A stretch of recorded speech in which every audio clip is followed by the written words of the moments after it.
lifts all boats, but that's only if every boat is seaworthy. And when it comes to the landscape of healthcare, there are some communities that are not as seaworthy when it comes to the quality of health and the health outcomes that we see in those communities. You have to be really intentional. What do we mean health disparities? And there are a lot of figures and facts. An African American woman is less likely to be diagnosed with breast cancer than a white woman. Yet, when an African American woman is diagnosed with breast cancer, she's 3 times more likely to die of breast cancer than a white woman. That's health disparities.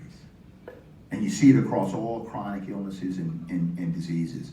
And part of it is because of a lack of access to care. And the other part is the awareness within the health community of the particularized needs of certain communities, ethnic, racial communities. But health disparities isn't just about race and ethnicity. It's also about geography, because we know that in our rural communities, often lack of access to quality health care. So we've got to address that as well. In our inner city communities, a lack of access sometimes, often, to health care. So as we address health disparities, we have to be very intentional. In 2013, and Stenny mentioned and how proud we both are of the fantastic work that is happening in Maryland, notwithstanding what the administration is doing to undermine healthcare. Maryland has always been intentional and very proactively progressive in expanding access to affordable quality healthcare. In 2013, together, we created the Health Enterprise Zones with the purpose of addressing health disparities for $16 million investment over 4 years.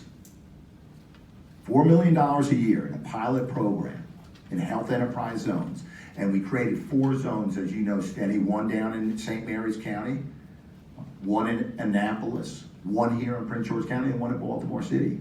And in that 4-year period, by bringing more health resources to these particular areas that had higher rates of chronic illnesses, we reduced hospital stays, 10,000 hospital stay reduction, and we reduced the number of emergency room visits. In these 4 pilot areas, 40,000 emergency room visits we reduced while we saw improvements in the quality of healthcare. So you have to be really intentional. I was proud to be able to support an amendment to one of those 10 bills that recently passed out of the House that instructs the Secretary of Health and Human Services to focus more on these communities. And I'm looking forward to working with Stenny, our colleagues in Congress, and with you as we bring it to a federal level, the same kind of best practices like the Health Enterprise Zone that we've been able to do here in Maryland. So I won't go any further. I just